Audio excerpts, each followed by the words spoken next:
Is going to be about the first step out of a very dark hole I was in. I remember the day before as a crisp autumn warm evening. The trees had just finished their deep transition into a beautiful golden orange, and the air had turned into a chill breeze I had always loved. Day fades into night, and I'm rushed off to bed. My 12-year-old mind remembered that day before, the calm before the storm.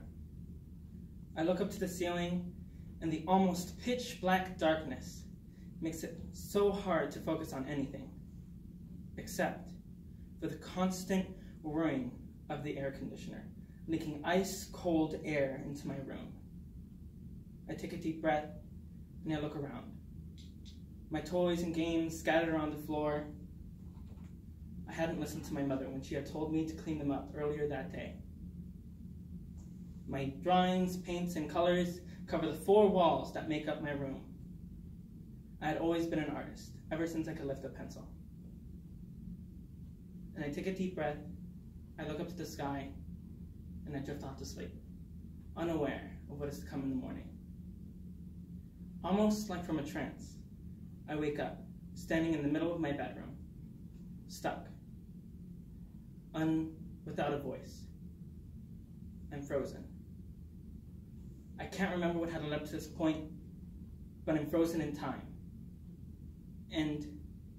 But though the whole room was alive around me, the smell of burnt plastic, paper, and ash filled the room.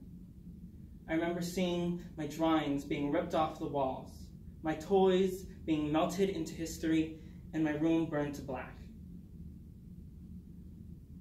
I wish I was able to hear the voices calling my name. I wish I was able to move, but all my body wanted to do was sleep. I remember descending into darkness. My once standing body was lying on the floor. I can't remember what had convinced me to, but I lay on the carpet. Ash fills my lungs, and I take a deep breath. I look around my room, my drawings gone, my toys melted onto the floor. My room had never felt this warm before, and I hated it, but my body had told me to stay. I look up to the ceiling, I see red, orange before black, and I drift off to sleep. I open my eyes to a daze and a blur. I can't make him out, but a man is carrying me away from the once standing house I lived and played in. But I can no longer recognize that house as my own. It's a pile of lost memories and burnt trash to me now. I'm placed onto a dolly, being hoisted into an ambulance, but my hearing had still not been returned. My mother was standing next to me, crying, and she was saying something, but all I could focus on was the pile of ash in the background. Men digging through our belongings, searching for anything that had survived through the storm. And I was taken to the hospital. My hearing returned, and I was eating my morning breakfast just a few hours later. I sat on my bed. My mother and siblings sat next to me, lying on the furniture. I relived that event in dreams and in nightmares. My body was in ease, but my mind was screaming. I could have died. But I was given a second chance. And I'm glad I got that second chance.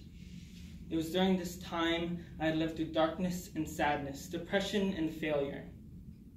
And for so many times before, I no longer wanted to be alive, but I didn't want to die.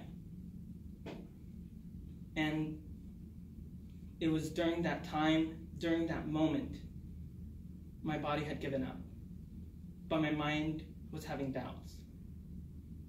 And I'm glad I got that second chance to live days and nights afterwards, finding and remembering a day after, where the trees, remembering a day after of a warm autumn evening, where the trees had just finished turning into the deep transition into a golden orange, and the air had turned into a chill breeze I had always loved. Thank you.